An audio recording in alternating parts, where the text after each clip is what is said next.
Well, on behalf of the Norwalk Public Library, I want to welcome everyone to our program to honor veterans.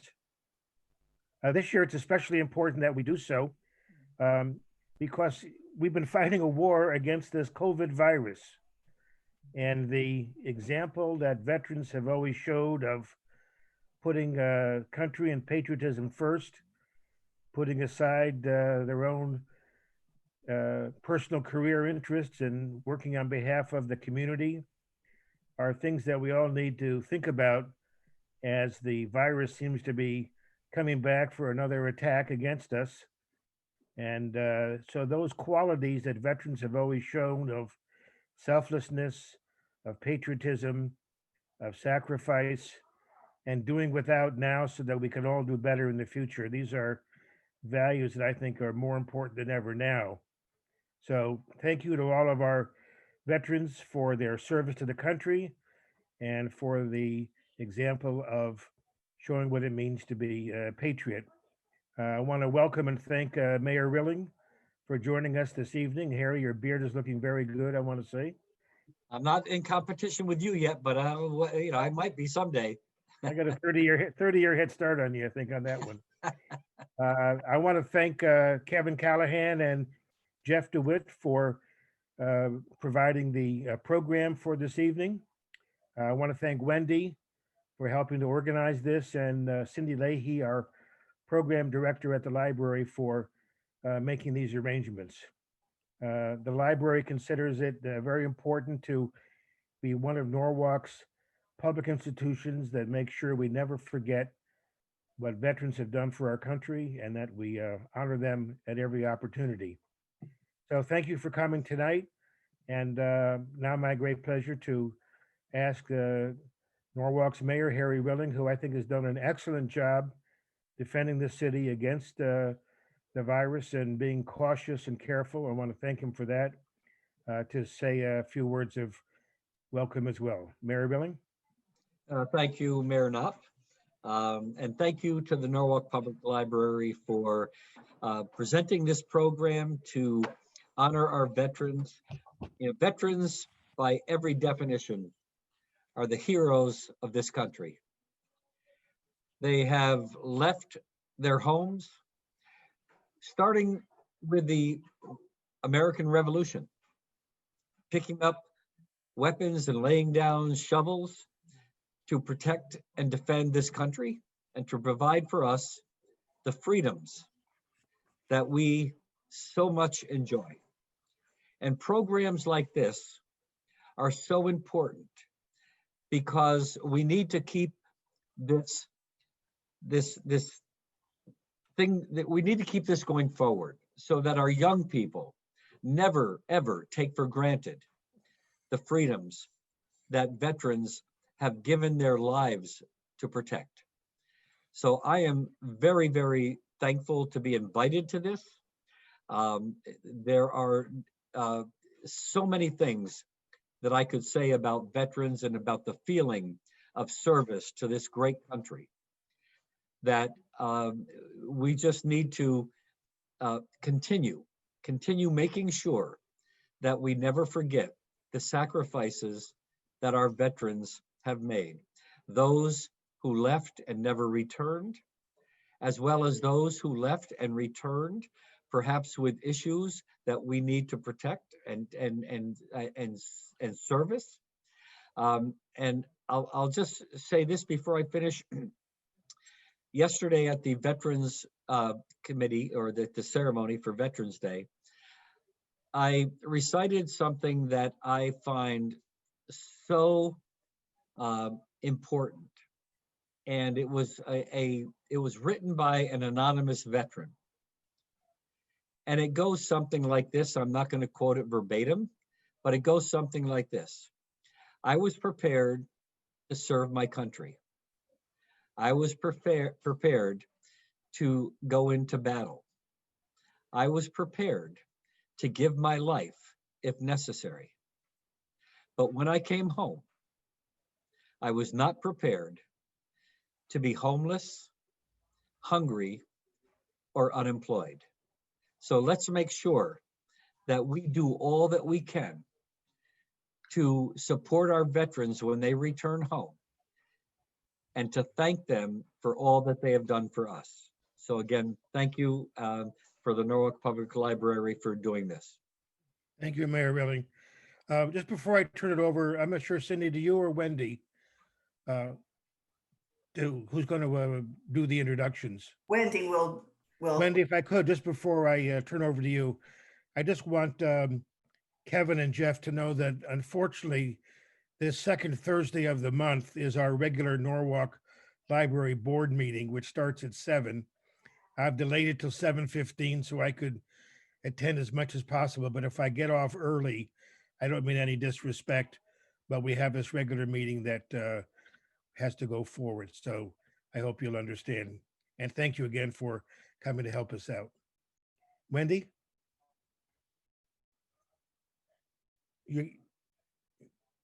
Wendy, you have to unmute.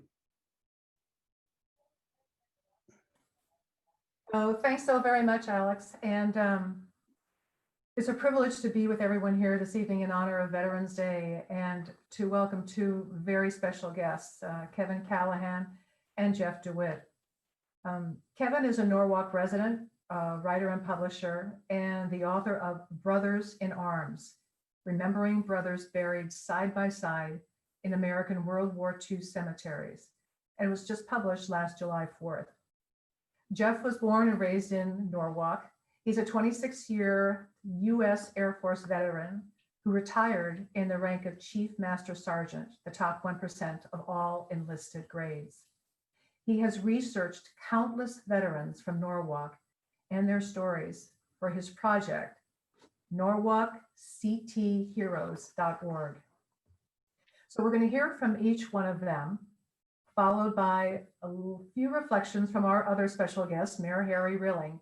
And it's worth noting also, importantly, Mayor Rilling served as not only Norwalk's police chief for 17 years, born and raised in Norwalk, but he's also a proud veteran of the US Navy. And as you heard, an advocate for veterans issues in Norwalk.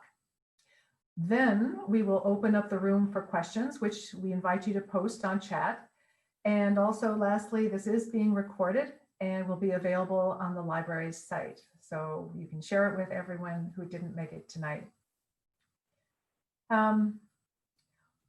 What do we know about our warriors who have died? I mean, one of the things as I got to know Kevin and I've known Jeff, thinking about their work, but these people have made the ultimate sacrifice in service to America for freedom. And we don't know very much about them. And the question that I began holding is, well, why are their stories important? Why is it important for us to know this and appreciate them? These are some of the questions that I think Kevin and Jeff each held as they began their journeys and their research for their projects. But I'd like to ask each one of you on this call to also hold these questions as we listen to their stories. Kevin, over to you. All right. So I'm going to try to share my screen here.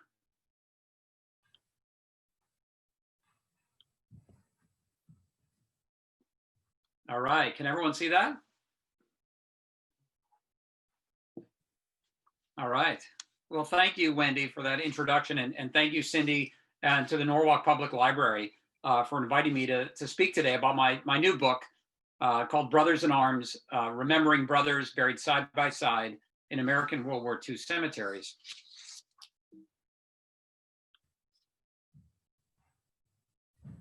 So the inspiration for this project and this book really started about 30 years ago. I played football at Yale, and after college, I went backpacking in Europe and went to Normandy and visited the cemetery there. And probably like a lot of you, I'd heard stories about World War II growing up. My parents were too, they remembered World War II, but they were too young to serve. But they both had uncles who served in World War II. But I heard stories about the war, but going to the cemetery really impacted me. And I just happened to take a picture while I was there of this gravesite of Frank McNally. And I realized that it was due to the sacrifice of people like him. I mean, he was probably about my age at the time he died. And it was only due to the sacrifice of service members like him that I was able to travel through a free and prosperous Europe some 50 years later. And this photo has hung on my wall ever since. And then about 10 years ago, I was traveling in Italy with my wife and 3 young sons, and we went to the Sicily Rome American Cemetery. And there I captured a picture of the main statue there, which became the inspiration for the title of my book. And the statue is called Brothers in Arms, and it features a soldier and sailor walking arm in arm. And then I captured this unscripted photo of my 2 oldest boys, Max and Finn, walking arm in arm through the gravesite. And then we came across this, which is the burial site of Fred and Edgar Wood, who are 2 brothers from Iowa, who are buried side by side. And I just didn't realize at the time that the US Army and government had this policy of burying brothers next to each other. And as the father of 3 boys, it again really hit home about the sight of these 2 brothers resting forever together. And it basically inspired me to find and tell the stories of all these brothers. So to give you a little bit of background about these cemeteries, when World War II ended, there were hundreds of temporary cemeteries around the world. So due to the very heroic but grisly work of the US Army's Graves Registration Service, it was their job to go out and find, identify, and bury service members and set up these temporary cemeteries. So there's hundreds of these temporary cemeteries after the war ends. And basically, they gave the families a choice, and they had done the same thing in World War I. The families could either have those remains repatriated to their homes at no cost to them, or they could choose to have the remains buried at one of these permanent cemeteries around the world. And so about 60% of families chose repatriation, and about 40% chose overseas burial. So the result is that we now have 14 permanent American World War II cemeteries around the world. Most of those are in Europe. There is one in North Africa, which is in Tunisia. There's one in England, and there is just one in the Pacific. It does happen to be the largest of all the World War II cemeteries, and that is in Manila. So Eisenhower did not want any fallen American service members buried on enemy soil, even on a temporary basis. And so there would be no cemeteries in either Germany or Japan. If you ever get a chance to visit these cemeteries, they are incredible places to visit. They are kept in meticulous care by a small, little-known federal agency called the American Battle Monuments Commission. They do an incredible job, and they're just absolutely inspiring, amazing places to visit. And they all have these incredible mosaics on the wall. And I didn't include any of these in the book because you just can't capture on film what these mosaics are like in person. These are all made of kind of crushed glass, and they're just incredibly informative. They tell the story of all the battles. You can easily spend a day or 2 at these cemeteries, and it's just incredible. So the first step in this project was to put together a list of all these brothers.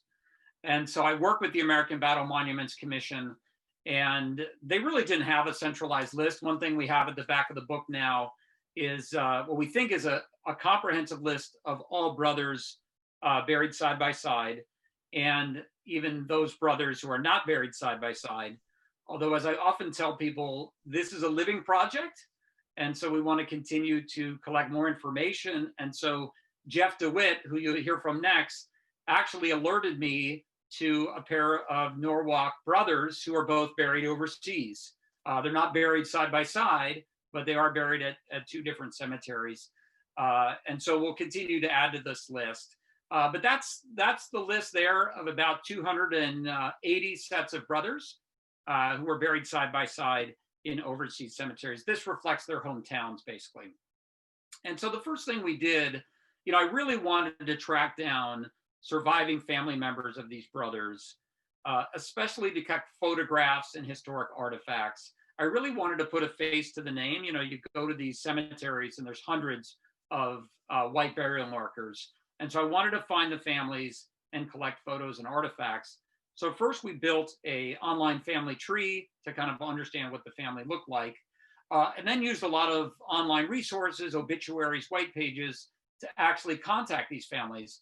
So I spent a lot of the latter half of 2018 driving all over the country. So I went to 35 states and even one country, Canada, to meet with the surviving family members of these brothers, and mainly to collect photographs and artifacts, but also to interview them about what they remembered about their brothers. So it was just an incredible experience of meeting all these people.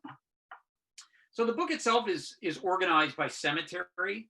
And so, but it does follow the war more or less chronologically. So we start in North Africa, where the war against Nazi Germany first began. And we end in Manila in the Pacific, where the war ultimately concluded. And so we do have an introduction to each chapter where we try to talk about the cemetery itself, and the incredible designers and architects and artists who put these cemeteries together, but also to give a bit of context about what was going on in the war at that time and what were some of those major battles. But the heart of the book are the stories of the brothers. We profile 72 sets of brothers in the book. Some of these stories are reasonably well known, like this one here, which is the Nyland brothers, who were the inspiration for the Steven Spielberg film Saving Private Ryan. And so, but as I highlight in the book, the true story of the Nyland brothers is in many ways even more interesting than the Hollywood version. We also tell the story of the Roosevelt brothers, sons of Teddy Roosevelt. President Teddy Roosevelt had 4 sons, and all 4 of them volunteered to serve in World War I. And that's Quentin Roosevelt, the youngest brother in the upper left. And he was killed in World War I. He was a pilot and was shot down behind enemy lines. And the German army was so impressed that the son of a president was serving in the front lines that they buried him where he fell with full battlefield honors. And he would later be moved to Normandy to be buried next to his oldest brother, Ted Roosevelt Jr., who not only served in World War I, but all the brothers came back, all the surviving brothers came back to serve in World War II, all volunteers. And at this point, they're in their late 40s or early 50s. And Ted Jr. Became the only general who landed with the troops on D-Day, for which he was awarded the Medal of Honor. So the Roosevelt brothers today are buried side by side at Normandy. But many of these stories have never been told, such as the Smalley brothers, who are from Windsor Locks, Connecticut. Among our list of all brothers, there's only 2 sets from Connecticut. There's the Smalley brothers, who we were successful at tracking down the family members, and also the Parr brothers from Hartford, who were on our list, but I was unsuccessful at tracking anyone down. And again, as I said, this is meant to be a living project, so we do want to continue to find those families and collect these materials. And so the Smalley brothers were sons of Polish immigrants. And in the spring of 2018, I went up to Windsor Locks to meet with Edward Smalley Jr., who's the son of one of the brothers. And appropriately enough, the VFW hall where I met with him is named in honor of the Smalley brothers. And those 2 brothers were killed just 10 days apart, and they were both serving in Patton's Third Army. So sadly, Edward Smalley Jr. Not only lost his father in the war, but his mother actually died due to complications of childbirth. And so he was left an orphan at a very young age. But I got to meet with him and hear his incredible stories about his father and his uncle. So we also tell the story of the Preddy brothers, who were from Greensboro, North Carolina. So on the upper right there, that's George Preddy Jr. And he only weighed 125 pounds. And he was actually rejected as a naval aviator 3 times before he was accepted into the U.S. Army Air Forces. And so when he showed up to join a new fighter squadron in England, the commander asked, "Are you sure that skinny little kid can fly?"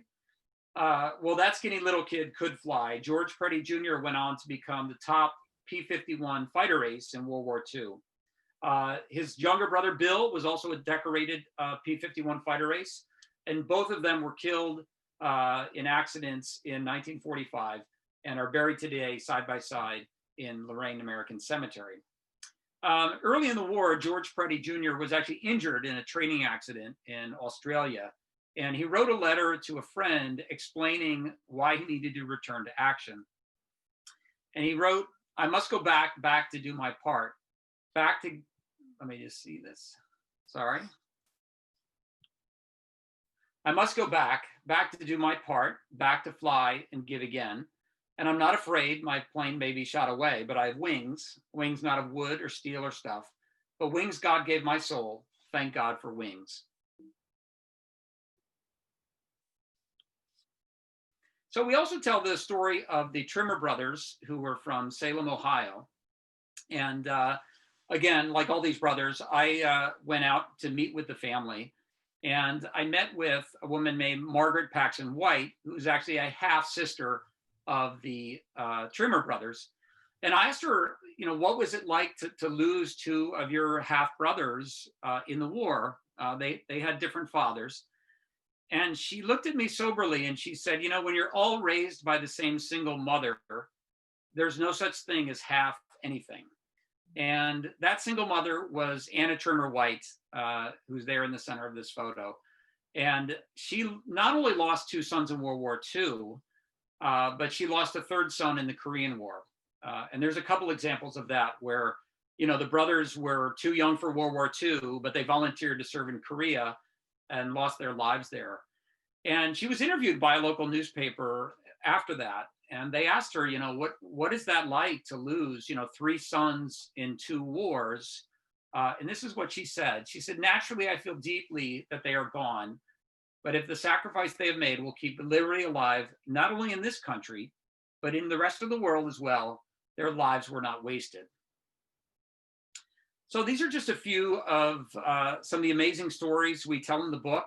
Again, there's 72 stories and every single one of them is totally different. Different backgrounds, different parts of the country, different experiences.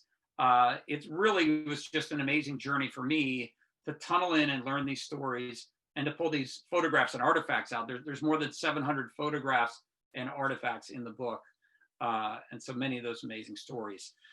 So if you're interested in getting the book, of course, the Norwalk Library has a few copies. Thank you very much, Cindy. That's great. You can get it at Amazon. You can also order it on our own website, which is brothersinarmsbook.com. And if you use code BROTHERS, you get $10 off and free shipping. So thank you. I will now unshare my screen, if I can do that.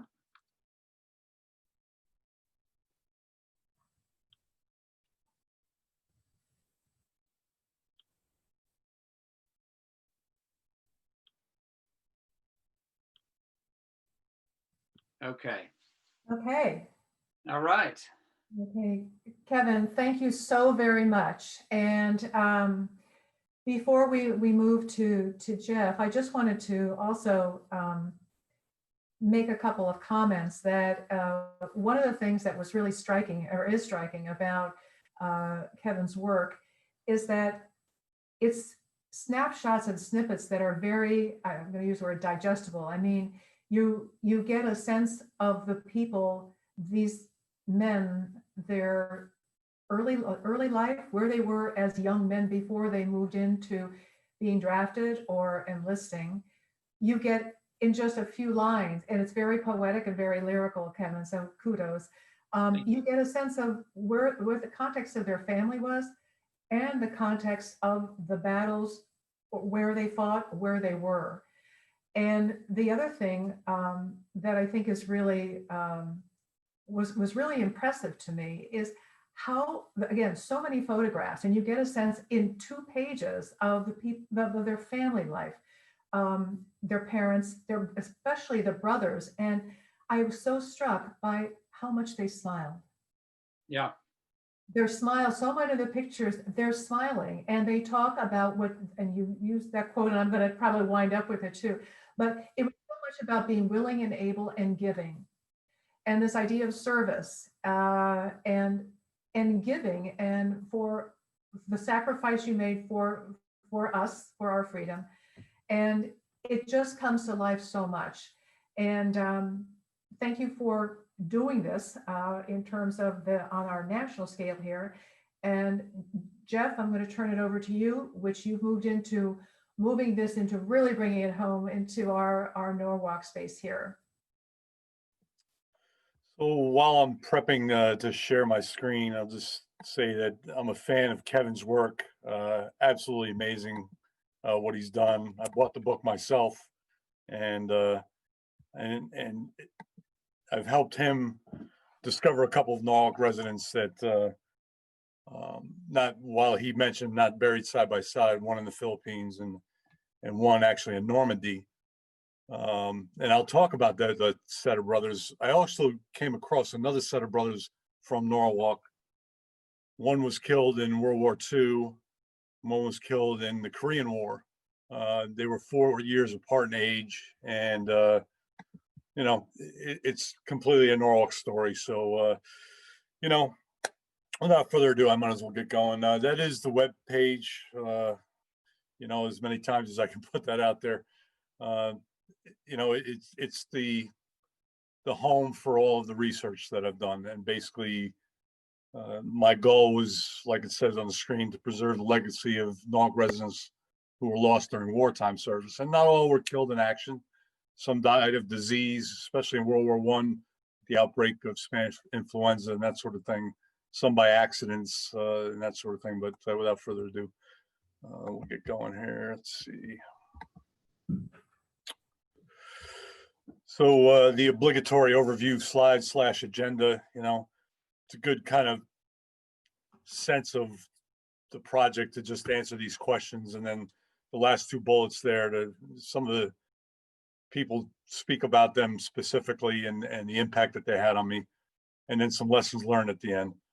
So this is who we're talking about. I also have a list of Revolutionary War residents that are buried in Norwalk. I have done research on them. There's about 40. None, as I am aware of, died during wartime service. Now, the Civil War list is different. That's a list of probably 350 Norwalk residents who served in the war, and I'm going through that now to kind of figure out who was wounded in action, who was killed in action, who died of disease, that sort of thing. And I'm going to build off of that and update the webpage. But this was my initial focus, these 247. The most recent one is that Operation Enduring Freedom. That's the deployment to Afghanistan. And the most recent Norwalk resident killed was David Fahey, and I'll talk about him at the very end. And that was 2011. I can't overstate this enough that I don't want to see this list updated ever again. However, defending this nation and liberty around the world, this list may grow, and I hope it doesn't, though. So this also led to some secondary projects, you know, looking into Norwalk residents, done some extensive research into the 19 Connecticut residents killed on the attack on Pearl Harbor. We also collected a list of 119 Norwalk residents who are Purple Heart Medal recipients. And I'll talk about my World War I list of the nurses that are on the base of the cannon. It's kind of a unique thing that I dug into. Didn't find a lot of information on all of them, but certainly we'll look at that. And then Revolutionary and Civil War interments and their bios. So the plaques, this is the source of my inspiration, and all of these plaques are hung at the Shea McGrath Memorial at Calf Pasture Beach. When you drive by it, if you never get out of your car and go on the water side of that, you'll never know that the 3 plaques on the left there are facing the water. And you know, this again, this was my inspiration. And keep going here. This is the base of the cannon for the World War I list. So the 2 arrows you have there, the one on the left, that is exactly where the list of World War I nurses is. I was in City Hall probably 2-3 years ago, and a woman had called and wanted to know if these ladies died in World War I. And it was a kind of a placeholder, a bookmark to myself, to if I ever had the time and the motivation to dig into who these 16 ladies were. And I did have the time, and I did do that. It's all on the website. And the arrow on the right, those are a list of those who died during wartime service. The larger plaques all around the base are everybody that served, but that plaque on the underneath the barrel of the cannon holds a special place because those are those that didn't come back for the most part. So, and that's right on Norristown Green. So my inspiration came from an event at the Shea McGrath Memorial in May of 2019. At the Shea McGrath Memorial, and I walked around looking at those plaques and almost was embarrassed by the fact that I didn't know nearly any of them. I didn't know 99% of the names on there. And being a career military person myself, I thought if I'm from here and I don't know those people, and I have an opportunity to tell their story, then I need to do that. The bullet there at the time was an enemy. I felt like I needed to do a thorough job, but I also wanted to get information out there and have it augmented by things that I found after the fact. And that is exactly what has happened. As I've pushed the information out to the community, I've received a lot of responses from family and that sort of thing. So that's good. In August 2020, after unsuccessfully trying to get a book of sorts published,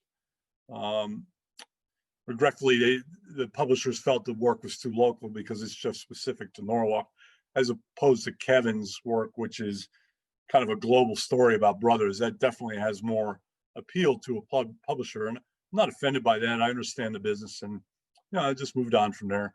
So I got the information out there on August 2020, and I'm constantly making updates. When I hear from family or I find something unique, I'll update a page. So these are my go-to research sites. The Ancestry.com and newspapers and Fold 3 are kind of under the same umbrella, and access to Ancestry gets you access to the other two. And, I found out well after the fact, after paying fees for these things, that I can get access through the library. But I've decided to keep my subscription because it's supporting archivists and storytellers around the world, and the more archival information that can be scanned and digitized and put on the internet, the smarter we'll become about our history. And then a lot of testimony from friends and family. Norwalk Library, my friends down in the history room, especially during these COVID times, have proven their relevance and their necessity in this town. I don't think, I hope that the library is seen as a resource, not just to check out a book, but there is a lot of expertise in that building, and I got a lot of help there. And they have all the high school yearbooks down in the history room. And just a couple of months ago, I made an appointment, and they let me in the building by myself to go down to the history room, and they gave me a scrapbook that somebody in town had kept nearly every article about those that were wounded or killed in World War II. And it was 4 inches thick.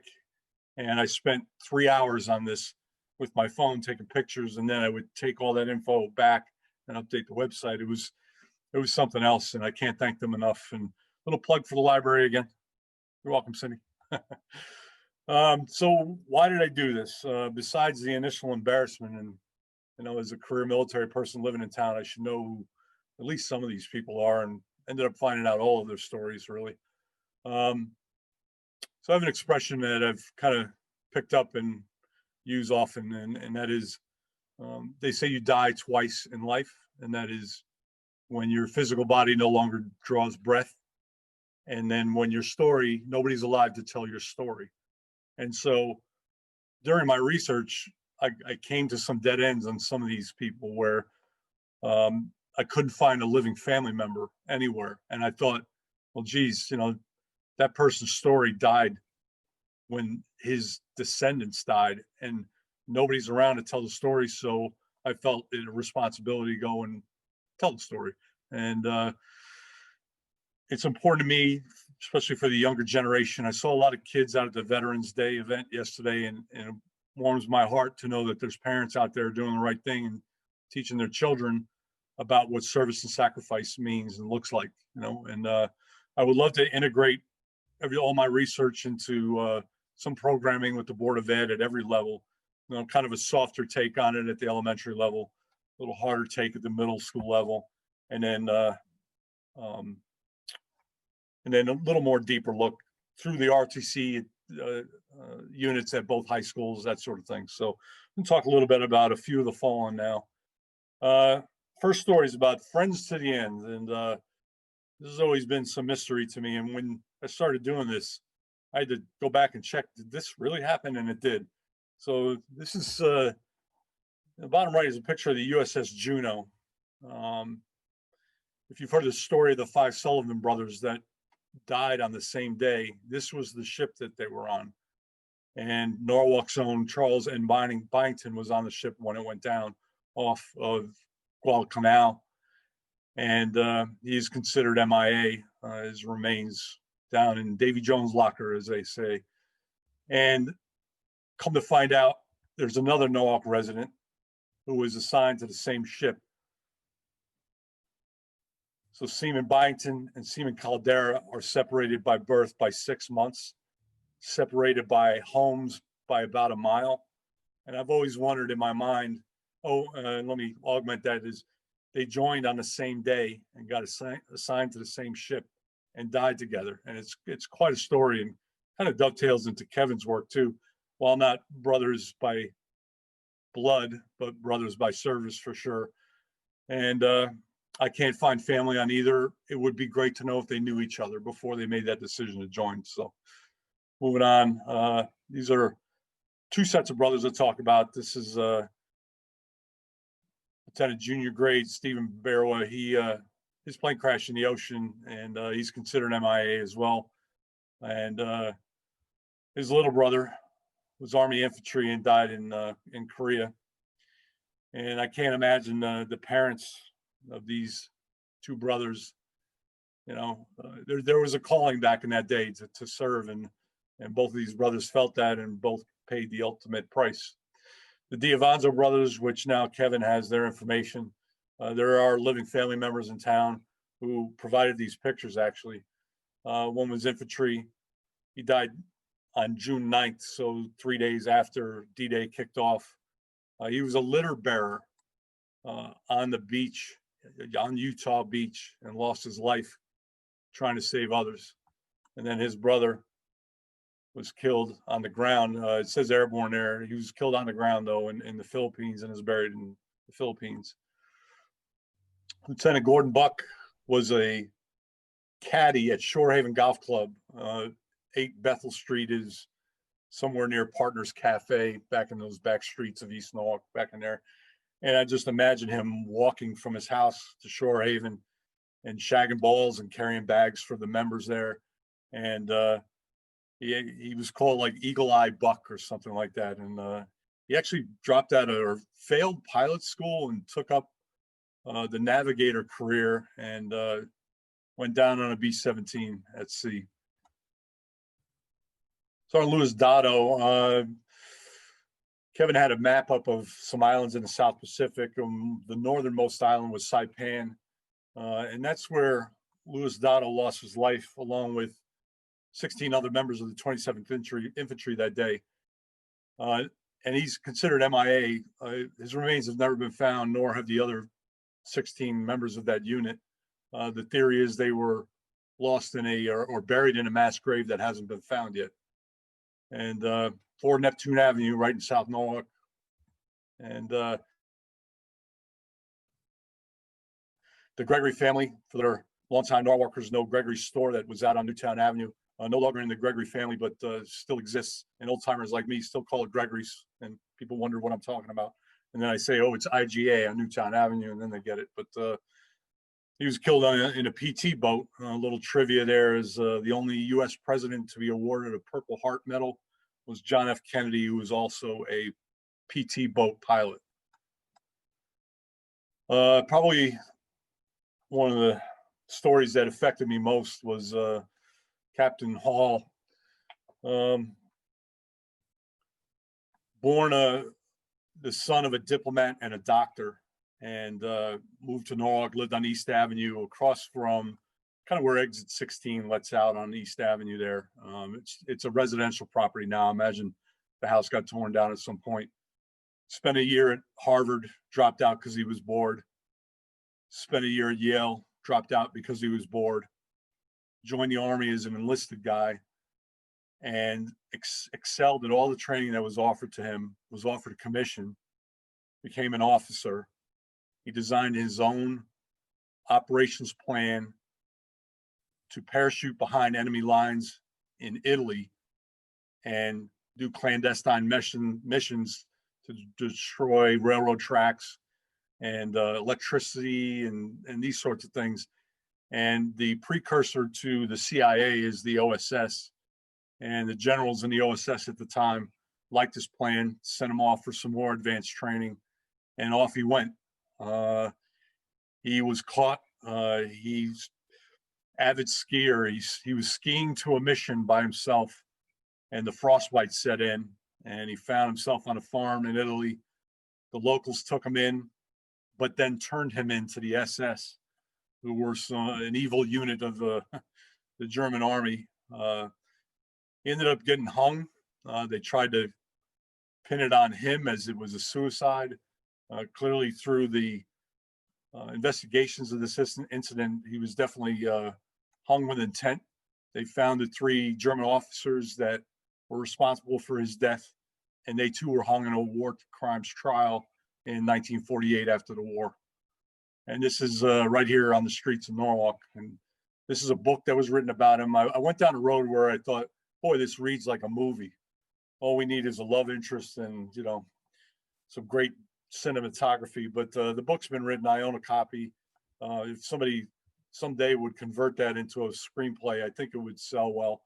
I'm not sure the Hollywood nowadays is picking up projects like this, but I would love our own Norwalk's Roderick Hall, the story to be told. This is the only Norwalk resident killed on the island of Iwo Jima.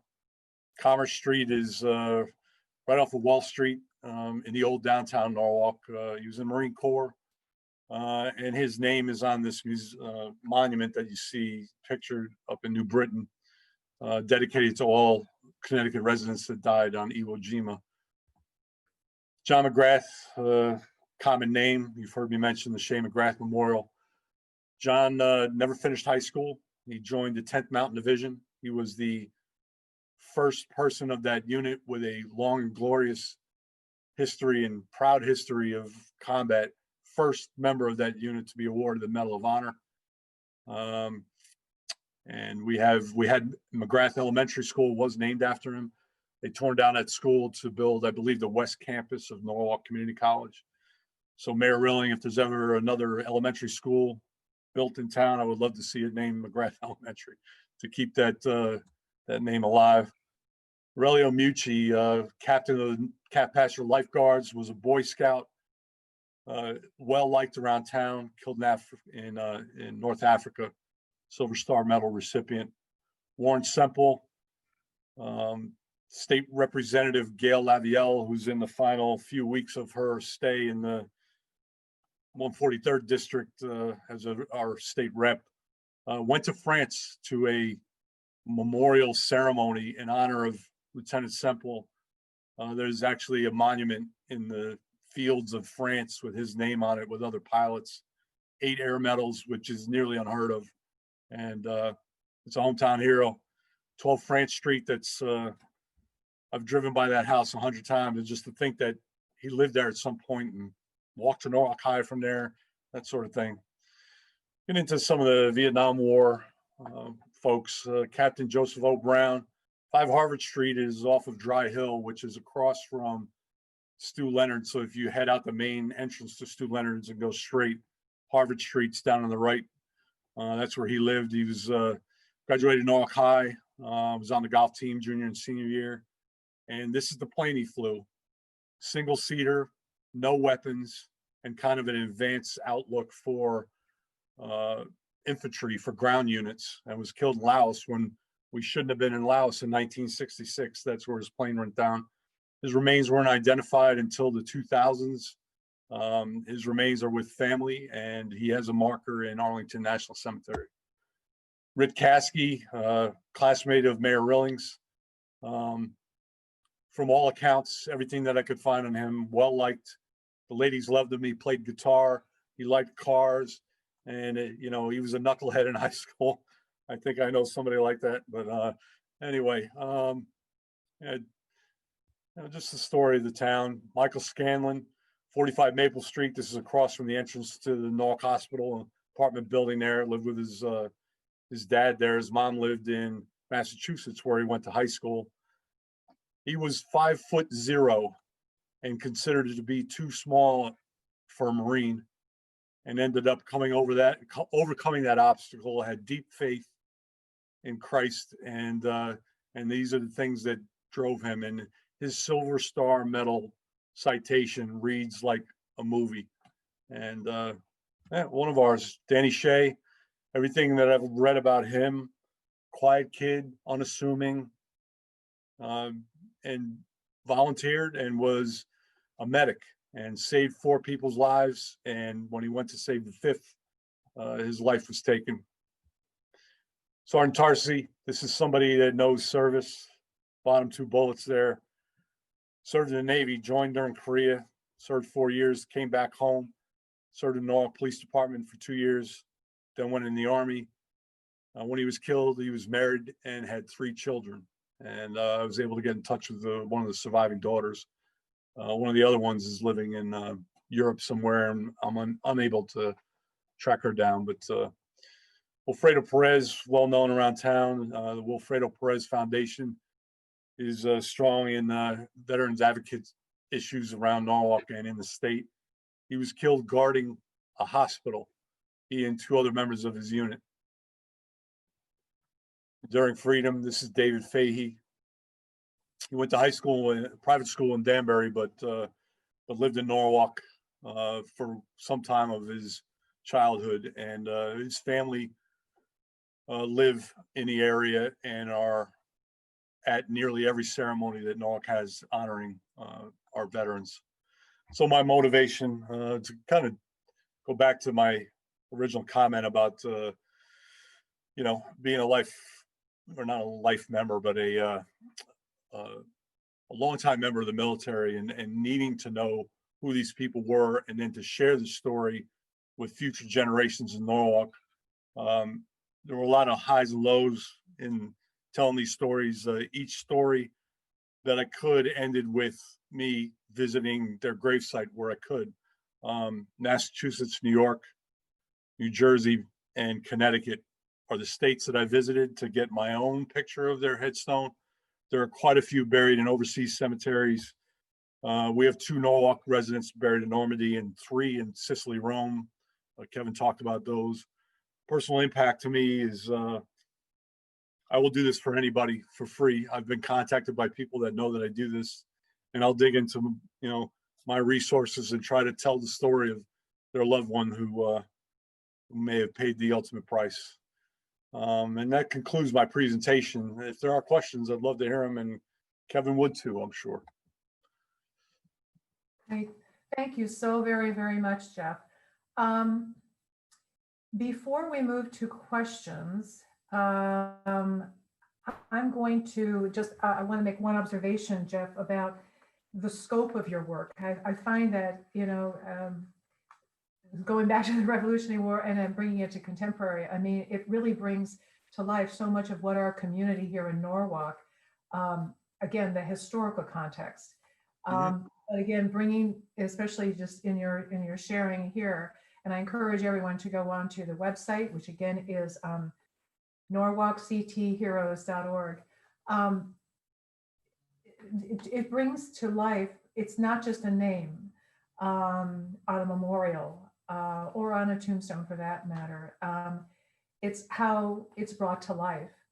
And we do have some questions for you both. And before we do that, I just think, or I thought it would be wonderful if we have Mayor Rilling, since he's still with us, maybe just to share a few reflections on what you've heard and experienced so far this evening. You just have to unmute, Mayor. I was getting a notice that I could not unmute myself, but this was just an amazing presentation from Kevin and from Jeff. 2 years ago, Jeff and I were sitting next to each other when he was a keynote speaker at the Veterans Memorial Committee. And he indicated that he was surprised that Norwalk did not have a Veterans Liaison Committee to help veterans when they return home, and help them have access to good health care, employment, all the benefits that they've earned. So Jeff, being a military person, I was surprised, because generally military people know that you don't volunteer for anything because you're going to be picked. So Jeff sat down next to me and I said, well, thank you for bringing that to my attention. You are now the liaison for the Norwalk the community. And you know what? I always say that the sign of a good leader is to pick the right person, put them in the right place, and get out of the way and let them do their job. Well, Jeff, you've proven that I'm a good leader, because you have risen to a level that I could never have anticipated. And I certainly appreciate what you've done. You start talking about people dying twice. You are bringing these people back to life, keeping their stories alive, documenting the things that the heroic efforts of people of Norwalk in going all the way back to the Revolutionary War and to Operation Iraqi Freedom, Enduring Freedom. These are such important stories to be told. And I really, really want to thank Jeff for what he's done. And Kevin, I have to get your book. Your book is, in my estimation, on the level of The Greatest Generation by Tom Brokaw. I read that book and I was absolutely just mesmerized by the stories, the heroic efforts. Veterans, people who have given their heart, their life, their soul, who have left their families, who have fought for our freedoms, many of whom, as I mentioned earlier, never returned home. I was surprised to know that 40% of our brothers buried together are buried in other countries, 60% here. But it's just, to me, amazing stories. My wife is sitting next to me. You can't see her, but she is an Army brat. Her father was, oh, now you see her. Her father was a lifetime military Army person. And during his service, my wife went to 21 different schools, serving in Germany and Japan and other places around the world. In 1967, I entered the United States Navy as a young boy from Norwalk, Connecticut. Back then, we had what we called the Hometown Committee. Every month, before we had the internet, I would get a letter from our Hometown Committee as to what was happening in Norwalk. Then, if we were fortunate enough to get home during the holidays, they had a welcoming party, a Christmas party. We would get sweaters from Diane Knitwear. We would get ties from Corday Tie. We would get other little things that just meant so much to us. And I know that there is no other city in the world, any place, that does so much for our veterans than the city of Norwalk, Connecticut. When I was looking at Jeff's presentation and Kevin's presentation, I had tears in my eyes. This is, I thank both of them, and I thank the Norwalk Public Library for doing this. And I can close by saying just God bless our veterans, our heroes, and God bless this very, very amazing nation that we so proudly call the United States of America. Thank you so very much. Thank you so very much, Mayor. We do have a few questions, and we have a few minutes left. So I'm going to begin actually with a question that's going to go both to Kevin and to Jeff. How have you, and I think Jeff, you kind of alluded to this towards the end of your talk, but how have you changed and been impacted? You used the word impact, Jeff, but how have you changed since you began these projects? Jeff or Kevin, whichever. Kevin, you want to go first, or? Yeah, sure. I mean, maybe it's similar to Jeff's experience in that I think, kind of being a student of the war.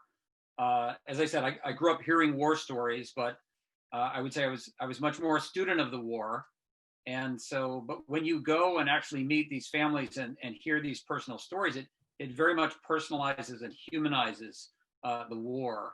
And so, for me, that had a big impact on me, because it went from something theoretical to where it's very real with these people. I interviewed a number of, like Edward Smalley Jr.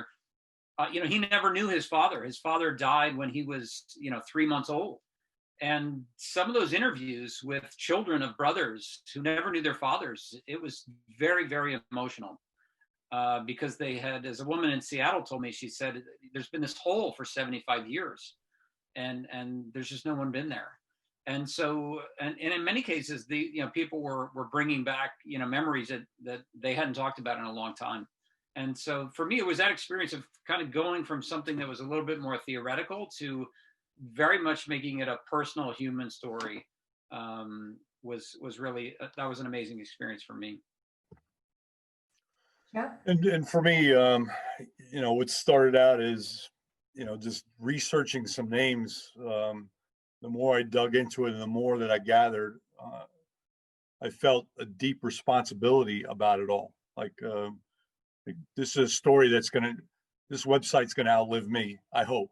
And that future generations need to learn from this. This is our history, and service and sacrifice need to mean something. And to kind of close out my thoughts about this, it's that level of responsibility, but some of the lowest and deepest moments, we're standing in a cemetery looking at a footstone or a headstone and realizing that at some point a funeral took place there and a hero was buried there. And in that day and time, if I could go back and just, be there and talk to the family and console and that sort of thing. In a lot of these cases, you can't anymore. Families are either moved away or, just over time, you lose track of people, especially, it's a family of 5 and the only son dies, but all 4 daughters marry and their last names change. And then it becomes, kind of a Sherlock Holmes of the internet to figure out where some of the family ended up. And again, the overriding thing is that I felt a deep responsibility about it. And it didn't start out like that. And now that I'm digging into the Civil War list, which I have right here, 12 pages thick, I'll get done with it eventually, but those are stories that need to be told too. And it's an honor to do it. Thank you. Another question for both of you. We're thinking a lot these days, I think, even perhaps more than we might normally be doing, about principles and values and character. And the stories of these they're stories, but they're of very real people, of these service members. What can these stories of these people tell us about principles, values, and character? What 1 or 2 things really came out as very strong examples of, again, values and character, and also, I guess, meaning and purpose in life? Kevin? Yeah, I think, it's so inspiring to read these stories. Same, I'm sure, for Jeff's experience. Many, in World War II, many were drafted, but many were volunteers. And whether drafted or volunteers, they all believed in serving their country and serving a cause. And, just like a couple of those quotes that I used of just this incredible kind of bravery, and, not that they were not afraid to die, they certainly were, but that they were willing to, they had a duty to themselves and to their country and to their community to serve, and they did that. And so, the book, I think, is just ripe with stories of character and principles. One thing that comes out in my book is how, World War II was, everybody served in World War II. There's very wealthy, very well-educated families that are serving, very poor, from a coal town in Kentucky serving. It was every class of people, every type of background. It did not distinguish between anyone.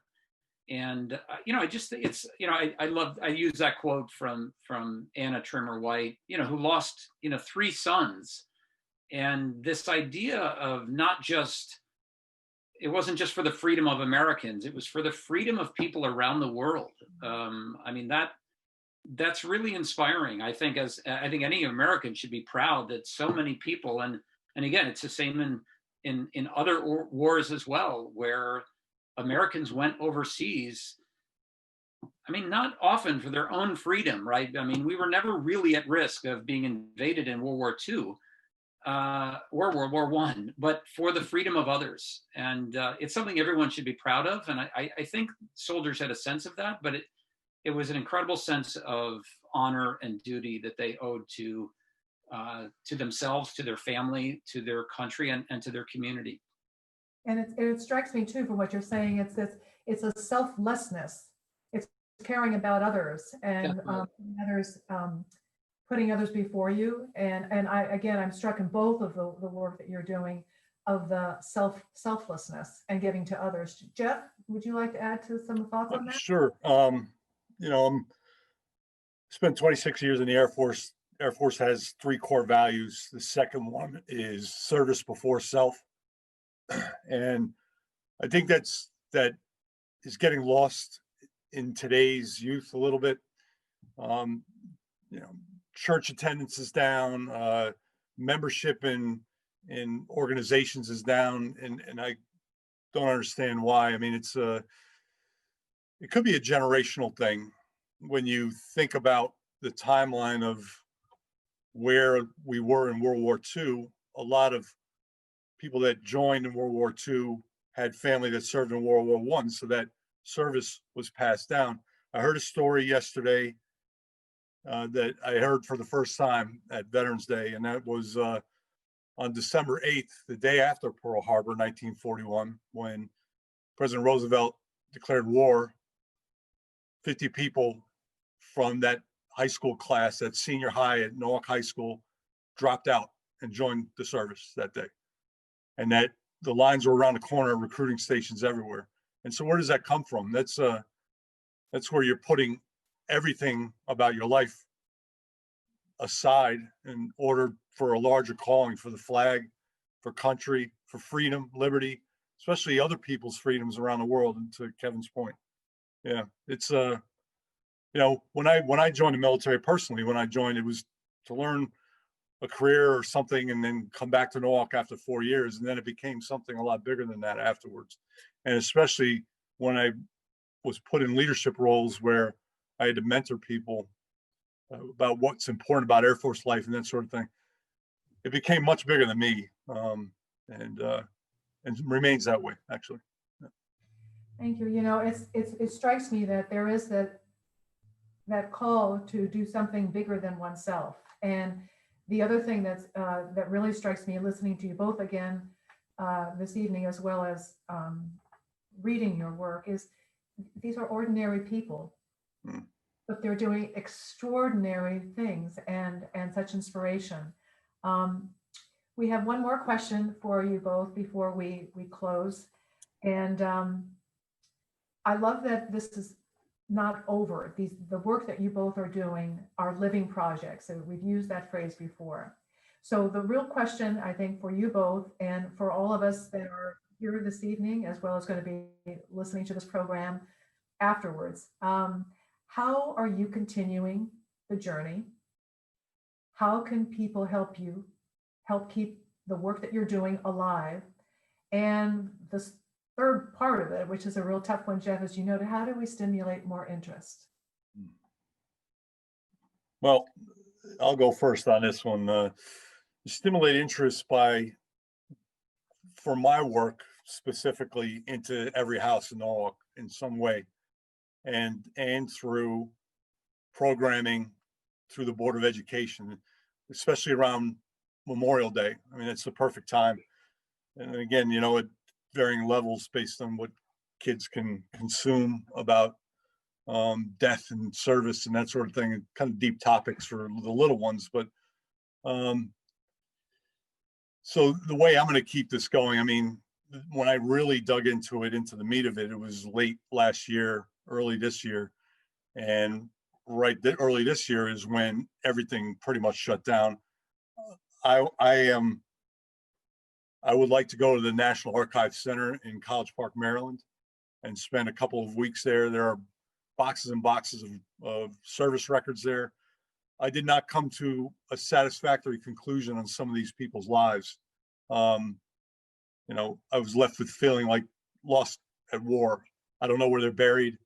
I don't know where their unit was when this person died, that sort of thing. And those that are MIA but potentially recoverable, I would love to get into that side of it too at some point.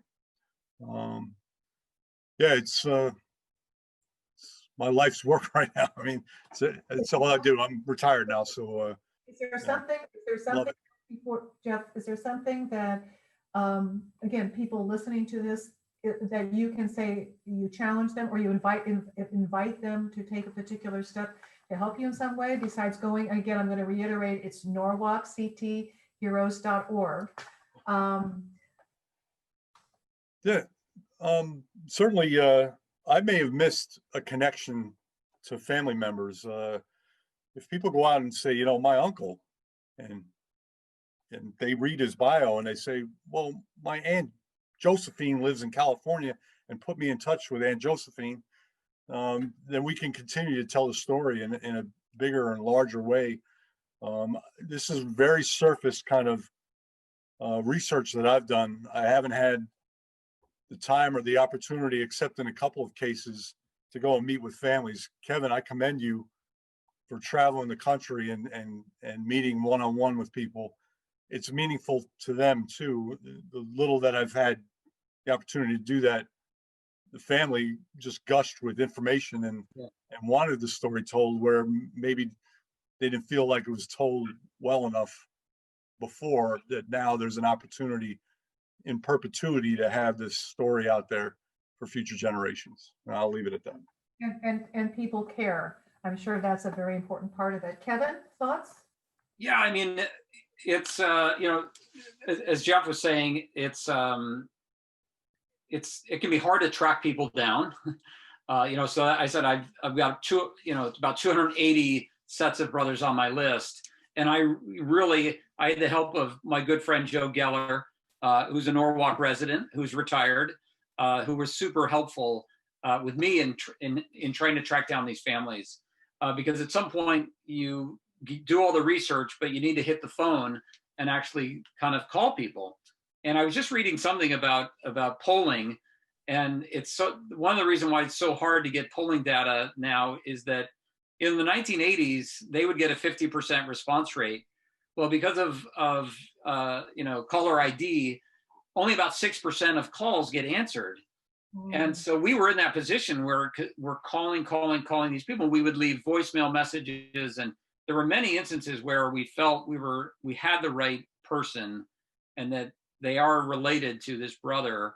And again, we know people are paranoid in this world, and we're trying to sell them something or do something. So we try to leave messages and give them our website.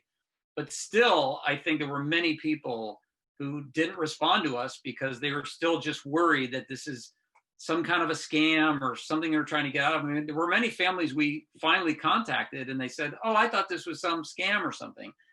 And but once they knew what we were doing and what it was all about, they were thrilled to share that information with us. So, one of my hopes with the book is that as it gets out there and people become more familiar with it, more people that are in the back of that book will come forward and be like, oh, I think I got a call from you 2 years ago. I thought it was a scam.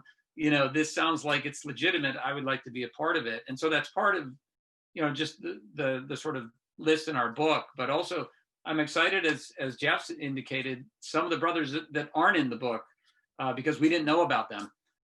It's not only a living project, but a living list. We're continuing to find brothers who are buried overseas. And also, again, if the numbers are about the same for brothers, there's 60% of brothers who are buried here in the United States somewhere. And so if there's 300 or so buried overseas, there's probably 400 buried somewhere in the United States. And so we want to tell their stories as well. So it's just getting the word out and getting people to come forward with some of that information. Thank you. Well, and what I think the challenge is too, how do we